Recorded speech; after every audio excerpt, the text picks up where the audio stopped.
Assalomu alaykum. Bugungi darsimizda Cambridge 16-kitobi test 1, test 1 and passage 3 birinchi testning 3-passage'i haqida gaplashamiz va bu 3-passage haqida gaplashishimizning asosiy sababi shundaki, birinchi va ikkinchi passagelar haqida ma'lumotlar oldin chiqarib borilgan boshqacha formatda.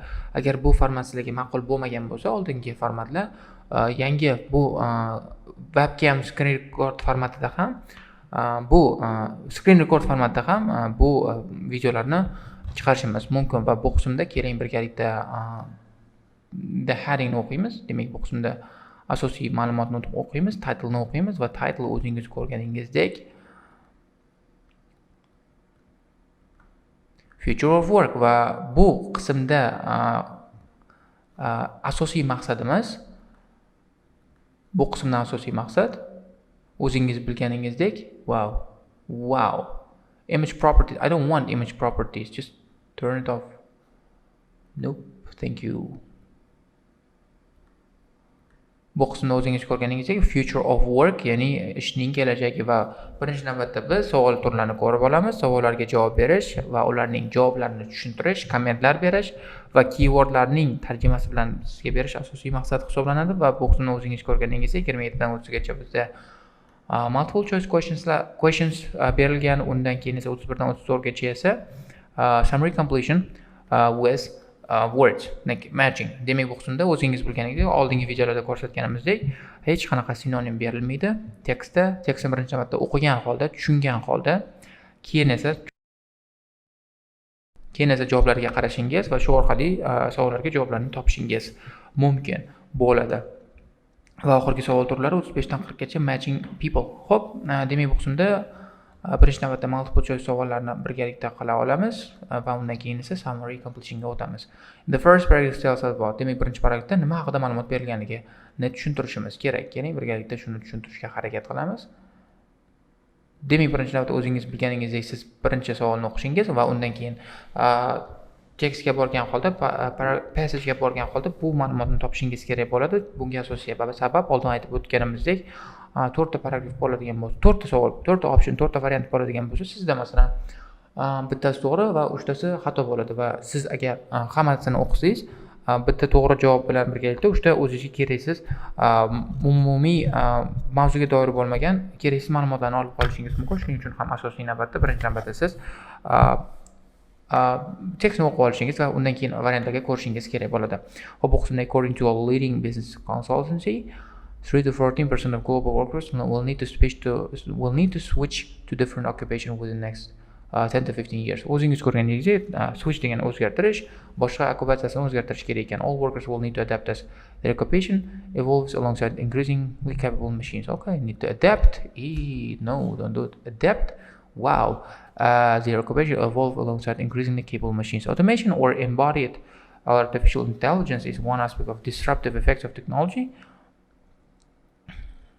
on the labor market. Disembodied AI, like algorithms running in our smartphone, is another. Embodied AI and disembodied AI. Demak, automation, workforce. Demak, endi javoblarni ko'rishimiz mumkin. The kinds of jobs that will be mostly affected. The kinds of jobs ma'lumot berilmaganligi uchun to'g'ri chiqib ketadi, chunki job turlari haqida ma'lumot yo'q. Extent to which AI will alter the nature of work that people do. Extent ma'lumot yo'qligi uchun ham bu ma'lumotni chiqarib turamiz. Maybe, I don't know. The proportion of the world's labor force who will have jobs in AI in the future. Who will have jobs in AI degan ma'lumot yo'qligi uchun sen chiqarib tashlashimiz, chunki ular ishini o'zgartirishi kerak bo'ladi deyilgan ma'lumot bor, lekin ular AI bilan ishi bo'ladi haqida ma'lumot yo'q. The difference between ways the embodied and disembodied AI will impact on workers. Demak, bu qismda the ways, the difference haqida ma'lumot yo'q. Shuni o'chirib qo'yaman-da, g'alati bo'lib qoladi. Teginma shuni ustiga. Yo'q, shuni whatever. Xo'p, demak bu qismda extent ham yo'qda. Wow. That's tough one. What do I do now? I have two choices, guys. I have this.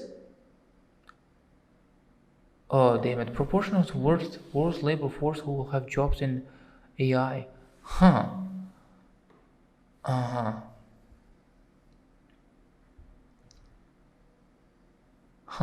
I don't know. The difference between wasted, embodied, and disembodied, yeah, will impact on workers. What is wrong with it? Okay, you know what? I'll just change D. I'll just choose D because extent to which alters the nature of work haqida ma'lumot berilmagan. Qanchalik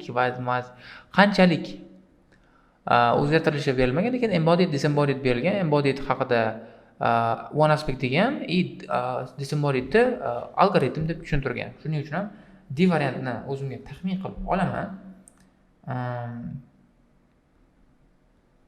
Bo'ldi. Javobni bilmayman, mana bilmayman, to'g'risi. O'qiganim yo'q. To'g'risini aytaman. Nima qilay endi? Boshqa ilojimiz yo'q.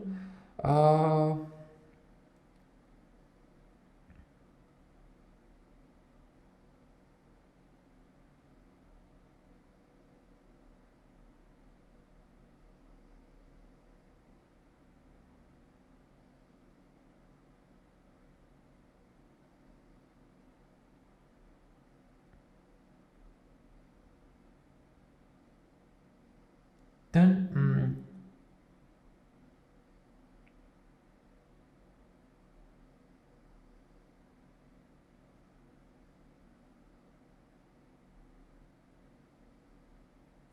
yeah.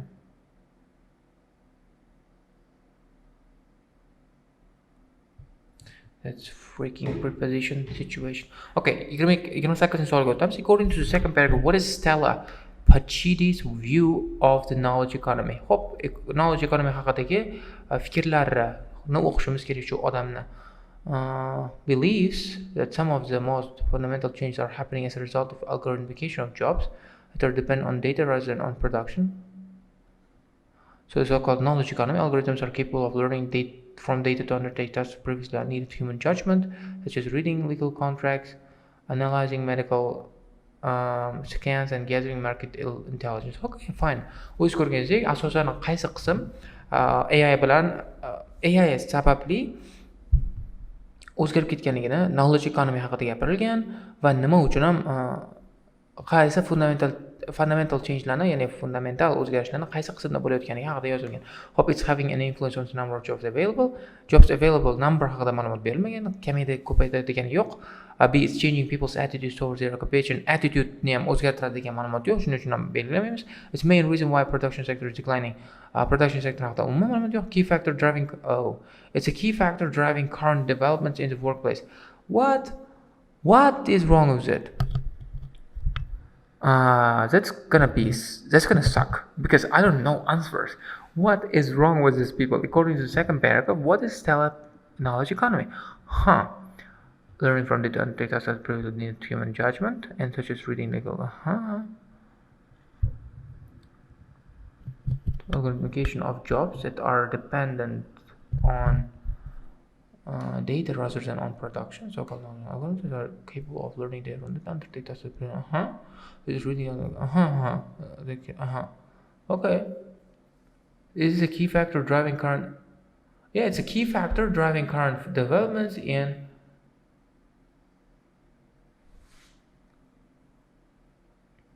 Probably this the key factor driving current developments in the workplace. Probably the production sector haqida ma'lumot yo'q, attitude haqida ma'lumot yo'q, number of jobs available haqida ma'lumot yo'q. Bo'ldi, Dni oladigan bo'ldi, chunki buni asosiy sababi key factor deb AI ni bergan, algorithmification of jobs haqida ma'lumot berilgan.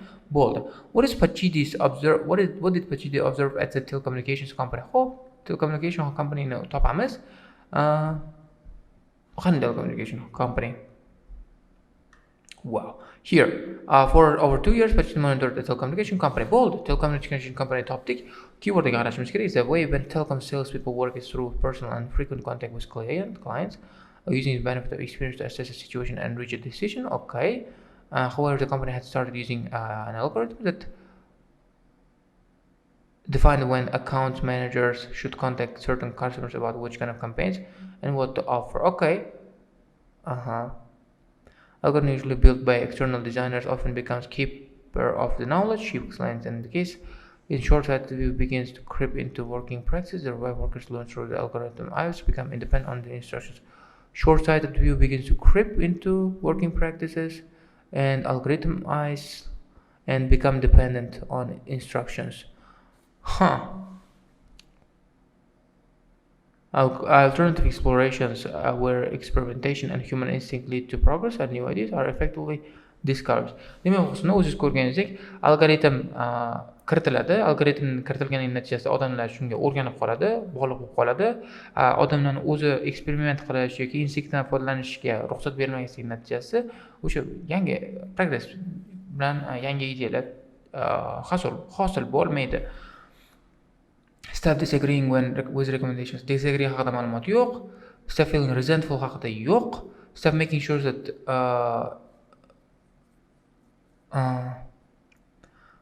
no. Resentful about instruction, no. Making sure that no. Making sure ma'lumot yo'q. Allowing AI to carry out the tasks they ought to do themselves.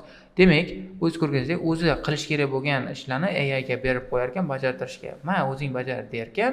Shuning natijasida deb bo'ladi. Masalan, bu qismda ma'lumot berilgan.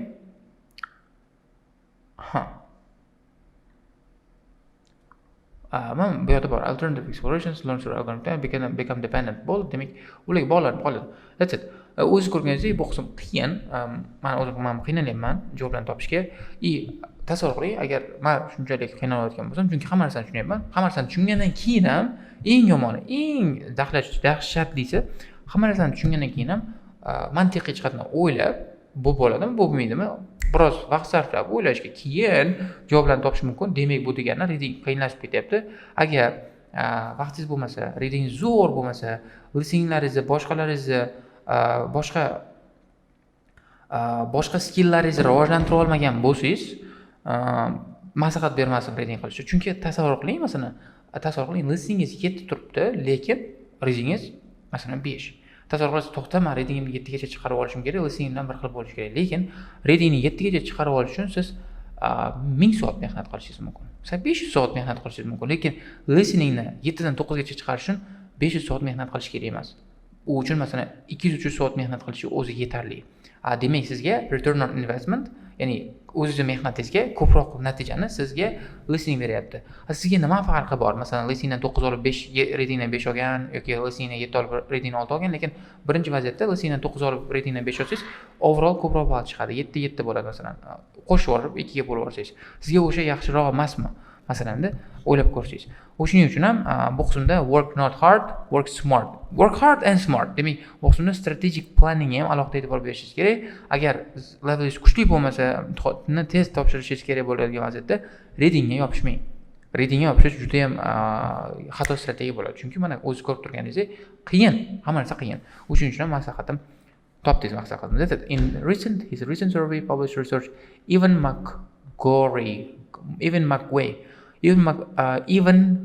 Guy McQuay'ni topishimiz kerak. Where's the guy? Mana Even McQuay, demak javobni topdik, premyerni javobni topdik, taxminiy qayerda joylashishini tushundik. Endi o'qishimiz kerak, tushunishimiz kerak. Demak, ko'rganingizdek, bu qismda mana javobni topishimiz uchun men buni he is resident, he adds hammasini o'qishimiz kerak. O'zi ko'rganingizdek, u qara dedi. Masalan, savolni o'qib turib ham ko'pchilik o'quvchilar bu qism o'zingiz ko'rganingizdek, bu qismda bitta savolda 4 paragrafda javob, 4 paragrafda ma'lumot kelyapti. O'sha 4 paragrafni o'qib, keyin analiz qilib javobni ko'rish kerak. Lekin ko'pchilik o'quvchi nima qiladi? Bitta savolni o'qiydi, Even McQuay keywordni topadi, Even McQuay bor joyini o'qiydi-da, bu degani buni qo'yib ketishingiz kerak. O'tirmaydi buni. Nima deyiladi bu? Damn it, man, I lost it. What the hell was that? Paraphrasing, man, paraphrasing emasda bu. I lost it. Xo'p, o'sha qisqasi he deb masalan sizga o'sha odamni ismini even demaydi, masalan he deydi, this person deydi, this researcher deydi. Qisqasi sizga o'sha paraphrase qilib beradi, o'zgartirib beradi. O'zgartirib berish orqali siz unga e'tibor bermay qolishingiz mumkin. Bermasdan qolishingiz mumkin. Shuning uchun ham maslahatim passage 3 ga borganda, men ham o'zim ham xato qildim. Men passage 3 ga borganda iltimos odamlar birinchi tekstni o'qib olinglar, keyin savollarga qaraganlaringiz yaxshi. Masalan, hozir hammasini o'qiyapman to'g'ri javobni topish uchun. Agar o'qib olmasam, hammasi katta ehtimollik bilan men xato javobni belgilab olishim mumkin. Shuning uchun ham maslahatim shunaqa qilinglar. Hammasini o'qib olib keyin ko'ringlar. Hop, lirik chekinish bo'ldi, ketdi u lirik chekinish, endi o'qishimiz kerak. Dr. Evan McWay at Cambridge Center bo'ldi, qizildan zerikdim. O'zgartiraman. Ko'pga o'ta olamiz. Cambridge Center for Business Research and King's College London agrees that apocalyptic views about future of work are misguided. Okay, I understand. Demak, apocalyptic ya'ni yomon, negativ yoki pessimistik viewlar, pessimistik fikrlar misguided ya'ni xato o'ylashadi ular deyishgan. It's a laws that restrict the supply of capital to the job market, not the advent of new technologies that cause employment. It's laws that restrict the supply of capital to the job market. Oh, come on. That cause unemployment. Demak, bu qismda unemploymentni yangi texnologiyalar rivojlantiradi, yangi texnologiyalar sabab qiladi degan ma'lumot yo'q. Shunaqa dedi. He recently published research answers mana javob bor. Mana recently published research bor. Demak, bu qismda keyword bu. Answers the question of whether automation, AI or robotics will mean a jobless future by looking at the cause of unemployment. History is clear that change can mean redundancies, but social policies can tackle this through retraining and redeployment. Demak, o'qishni o'z ko'rganingizda yangiliklar, tarix ko'rsatadagi yangiliklar natijasi redundancy bo'lishi mumkin. Redundancy ya'ni ishdan bo'shatib tashlash, ishsizlik bo'lishi mumkin, lekin retraining ya'ni qaytadan tayyorlash yoki redeployment orqali boshqa joylarga o'tkazib yuborish orqali bu muammolarni hal qilishimiz mumkin. He adds, if there is going to be change in jobs as a result of AI robotics, then I would like to see government seizing the opportunity to improve policy to enforce good jobs. Seizing the opportunity to improve the policy to enforce good job security. Demak, bu qismda agar AI yoki roboticslar odam joylarini o'sha ish bilan o'zgarishlar bo'lib ketadigan bo'lsa, men imkoniyat ko'raman hukumatlar uchun bu qismda job security haqidagi siyosatni yaxshilash haqidagi dedi, bilmayman o'zim tushundim, lekin sizlarga yetkazib bera olmadim. I'm sorry for that, guys. We can reprogram the law to prepare for a fairer future of work and leisure. Fundings are called to arms to leaders of organizations, governments and banks to preempt the coming changes with bold new policies and guarantee full employment, fair incomes and thriving economy. Screw you. Who are you? Like, what the hell are you talking about? I don't like the guy. Just let them die. The promise of these new technologies are astounding. They deliver humankind the capacity to live in a way nobody could live once imagined. Wow, okay, just as the industrial revolution brought people past subsistence agriculture, the comparative revolution enables mass production. Third revolution has been pronounced. It will only be on one of technologies. The next revolution will be social revolution. Whatever, you creep, whatever. Xo'p, endi javobga qarashimiz kerak. Men tushundim. Nima deganligini tushundim. Nima deganligini tushuntirishga harakat qilaman. Bu qismda bu yangi AIlardan qo'rqmasligimiz kerak. AI o'zgartirishi mumkin, lekin hukumat yoki o'sha tadbirkorlar bu qismda odamlarga yordam berish kerak degan ma'lumotlarni bergan. Challenges ideas that redundancy is a negative thing. Umuman redundancy negative thing haqida ma'lumotlarni bermagan. Redundancy haqida gapirgan, lekin redundancy is a negative thing degan haqida ma'lumot bermagan. Shows the profound effect of mass employment haqida umuman ma'lumot yo'q. Highlights some differences between past and future job haqida umuman ma'lumot yo'q. Illustrates how job change in job market can be successfully handled. Bu haqida ma'lumot bor. Degan haqida ma'lumot bor. Chunki men 3-paragrafda tushuntirib berganman. 3-o'qigan paragrafimizda tushuntirib bergan. Nima qilishi mumkin? Illustrates how changes in job market can be successfully handled. Past future haqida ma'lumot bunaqa o'zgarishlar yoki nima deyiladi bu? Farqlar berilmagan. Effect of haqida ma'lumot, effekt haqida ma'lumot berilmagan, oqibatlar haqida ma'lumot berilmagan, negativ signalga haqida ma'lumot berilmagan. 31 ga o'tib ketamiz. Bo'ldi. Tushunarli bo'ldi deb umid qilaman. Yomon qiynaldim bu ish qilishga. Qiynalmadim. Ozgina miyani ishlatishga to'g'ri keldi. Oldin miyani ishlatib turmasdim. Qaradim, topib oldim. Demak, bu qismda miyani ozgina ishlatishga majbur bo'ldim. Demak, algorithmication of jobs haqidagi summary completationni to'ldirishimiz kerak. Bu qismni o'qib oldik degan umiddaman. Men tushundim. O'qib oldik shekilli, ha? Mana the guy Stella Pachidi haqida o'qirkanmiz. Stella Pachidini o'qib chiqdim shekilli hammasini. O'qidim. Buni o'qidim. Lekin men buni o'qib olmadim. O'qib olaman. keyin savollarga javoblarni topaman. In many cases, come on man. In many cases, you can outperform humans. Okay, outperform humans. Demak, odamlardan oshib ketar ekan yoki odamlardan ko'p ish qilib qo'yar ekan. Organizations are attracted to using algorithms because they want to make choices based on what they consider is perfect information. Hope.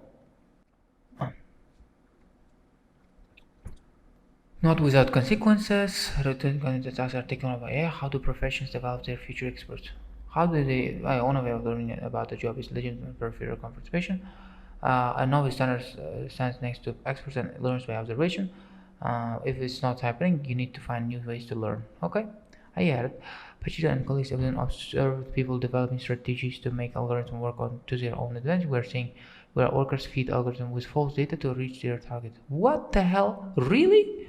What are you doing, guys? Don't do it. Cheaters. Has been focusing on the algorithmification of jobs which really rely not on production but on bu haqida ko'rdik, knowledge data mana. Demak, javob bu qismda bor. Bir eslayman buni, mana bu paragrafda bor edi.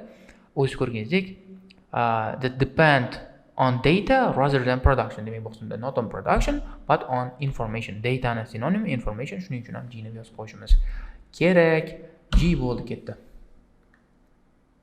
Keyingisi, while monitoring a telecommunication company, Pachida observed the growing on recommendations made by AI. Growing what on recommendations? As workers begin to learn through the algorithm's eyes. Hope growing something. Growing reliance bo'lish kerak demak bu qismda javob. Ko'ramiz. Mana bu qismda berilgan. Often become a keeper of knowledge, she explains. In the case of this, Pachida Bill's short-sighted view begins to creep into working practices whereby workers learn through their algorithms eyes, become dependent on instant instructions. They make growing dependence on recommendations. Demak, bu qismda keywordlar qana? Dependence. Yana o'chirib qo'yapman-da, bilmayman nima qilishni. Tushunmayman. Mana qilib qo'ysam, bezib menga shuni ayting-da. Mana qilsam ham eshitiladimi? Mana uzoqroq tursa ham. Mana o'tirma. Ovozim yaxshi kelishi uchun o'chirib qo'yaman. Bularni ham kiritib olsangiz bo'ladi. Mayli. To'g'ri. Xo'p, videoga. O'zingiz ko'rganingizdek, growing dependence on instruction, demak bu qismda instruction topamiz. Dependence topamiz. Pressure, promotion, satisfaction, reliance keyword bo'ladi jo'ming. Demak bu qismda javob bo'ladi. Qaranglar, masalan, reliance, dependence degan so'z bo'lishi mumkin, reliance degan so'z bo'lishingiz mumkin, lekin ko'pchilik o'quvchilar bu sinonimlarni bilmaydi-da. Shuning uchun ham masalan so'zlarni yodlash juda ham katta ahamiyatga ega. Masalan, reliance ko'rdingiz, dependence ko'rdingiz, information ko'rdingiz, data ni ko'rdingiz. Hammasini yodlab olishingiz kerak.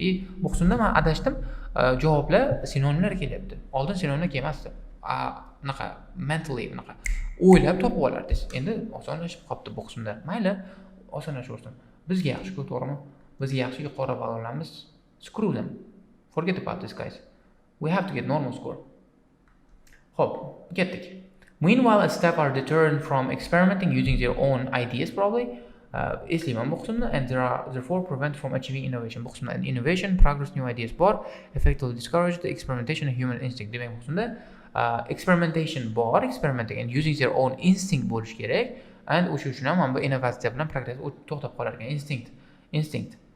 Intuition. Instinct bilan intuition sinonimligini bilib olingiz masalan bu qismda.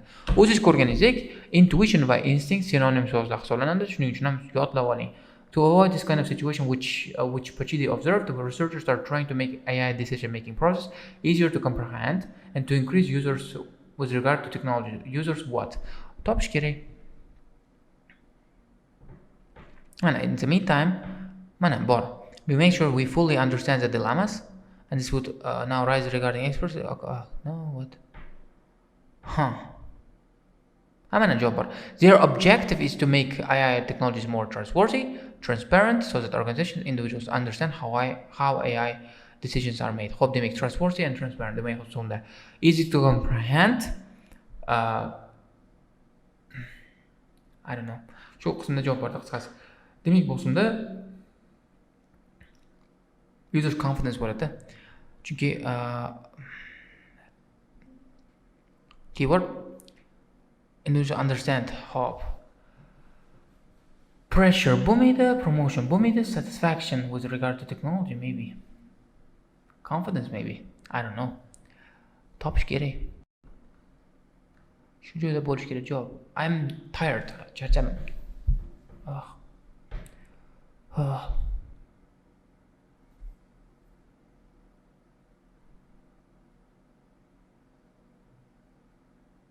Trustworthy, transparent, hope. That organization understand how I are made. How they are made. Pressure bo'lmaydi. Bo'ldi, tamam, confidence beraman. Bilmadim, buni taxmin qildim. Balki to'g'ridir, balki to'g'ri emasdir. Agar to'g'ri bo'lmasa, meni taxminiy javobim satisfaction. Undan keyingisi. Birinchi confident dedim, keyin agar confident bo'lmay qolsa, aniq satisfaction bo'ladi. Bo'ldi, bu qism ham tugadi. Endi 35 dan 40 gacha bajaramiz. Stella Pachidi, Hamishlow, Evan McQuaylarni o'qiymiz. Stella Pachidi bilan Evan McQuay to'liq o'qidim, lekin Hamishlovlarni o'qimadim. Demak, Stella Pachidi McQuaylardan qaragan holda javoblarni topib olaman, oxirida Hamishlow bo'lib qoladi. Javoblar. Hamishlovni o'qib chiqmayman, lekin sizga o'qib chiqishni maslahat beraman. Hammasini topingda, o'qib chiqing. Bu qismda e'tibor bering. Iltimos, bu qismda masalan manaqa ham qiladi. Hamishlow dedi, low dedi, he dedi, unaqa qilib tashlaydi. Shunaqa qilib sizni chaqirib tashlaydi. Mayli, o'qib chiqaman siz uchun.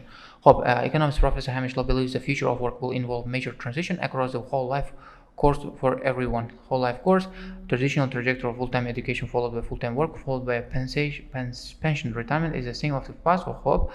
Here is a multi-stage employment life where training happens across life, a course where multiple jobs and no job happen by choice at the different stages. Hope on the subject by choice degan javobga yo'q. Bu qismda keyword masalan xohlasangiz ko'p ishorasiz, xohlasangiz umuman ishormaysiz. On the subject of job losses, law believes that predictions are founded on fallacy. It assumes the number of jobs is fixed. In 30 years, half of 100 jobs are being carried out by robots. That doesn't mean we're left with 50 jobs for humans. The number of jobs will increase. We would expect there will be 150 jobs. Demak, bu qismda o'z ko'rganingizdek, bizda fixed job yo'q. Demak, aniq masalan 100 ta ish yo'q. Ishlarning soni ko'payadi degan ma'noda gapirilgan. Greater level of automation will not result in lower employment. Bo'ldi. Bu Hamishlow. Hozir o'qidik-ku. Demak, 50 ta masalan 100 tani 50 tasi robotga berib olgan bo'lsa, 50 ta emas, 150 ta javob bo'lishini kutishimiz kerak degan ma'lumot berilgan. There are several reasons why AI is applying to businesses. Demak, bu haqida ma'lumot bor, sabablarni o'qidik. Low budget masalan o'qidim qayerdadir. Mana reduced cost, enhanced productivity bu qismda Pachidining gaplari. Nima uchun bizneslar AI ni yoqtiradi? O'qib oling, ana shu qismda hamma javob bor. Mana sizga yana bir marta o'qib beraman. Masalan, organizations has attracted keyword. Organizatsiyalar bu keyword algoritmdagi AI-larga attracted, ya'ni ularni yoqadi. Shuning uchun appealing, attracted. Masalan, attracted bilan appealing bu qismda keyword. Appeal, attract o'ziga jalb qilish. Shuning uchun ham bu qismda javob Stella Pachidi bo'ladi, lekin nimagadir B yozib qo'yaman, nimaga bilmayman. A qilamiz buni. Keyingisi A qilamiz degani. AI's potential to transform people's lives has parallels with major cultural shifts which occurred in previous eras. Demak, bu qismda ko'rdik, bir narsalar deb tashaganda social bla bla bla deb tashadi. Qani u social? Mana. Just as the industrial revolution brought people past subsistence agriculture, corporate revolution enables mass production, and third revolution has been pronounced. It will not only bring one of technology, but next revolution will be social. Demak, bu qismda transfer people's lives with major cultural shifts which occurred in previous years. O'zi oxirgi oldingi eralarda, oldingi zamonlarda, oldingi asrlarda ko'rsatilgan o'zgarishlar bilan birgalikda o'zgarishlarga o'xshagan parallel ravishda bo'ladi dedi. O'sha javobda kim bo'ldi bu?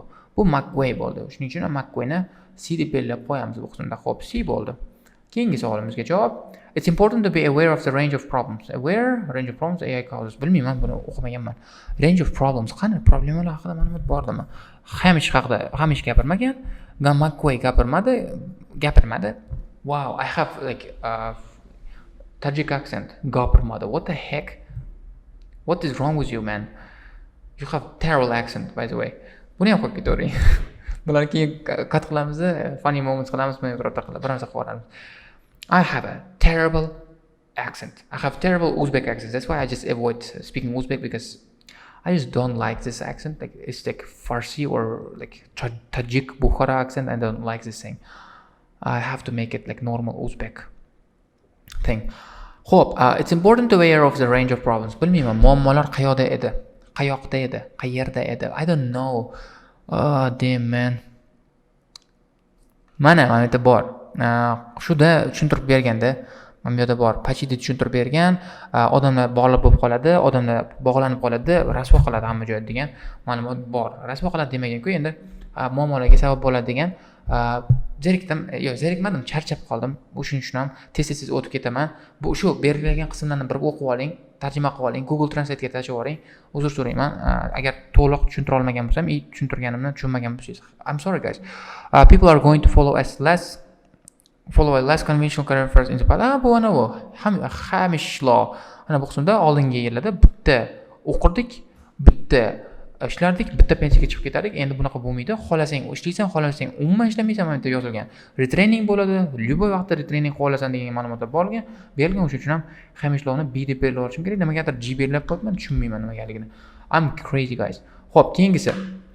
Authorities should take measures to ensure that they will adequately paid work for everyone. Bu haqida men McGuey gapirganda. Aniq McGuey gapirganda shu uchun ham civil olamiz. Bo'ldi. Demak, bu qismda videolar tugadi. Xo'p, shuni o'qib beray. Take measures mana qismda mana finding our calls to leaders of organizations to preempt coming change with bold new policies guarantee full employment. Mana xuddi shu qismda yozilgan. To'liq yaxshi berish kerak degan ma'lumotlar borligi uchun ham C ni olamiz. Shu bilan bugungi darsimiz o'z nihoyasiga yetdi. Men charchadim, bo'ldi, shu bilan videoni tugataman. Agar muammolar bo'lsa, kommentarda qoldiringlar va keyingi safar keyingi darslarimizda ko'rishguncha kutib qolamiz sizni.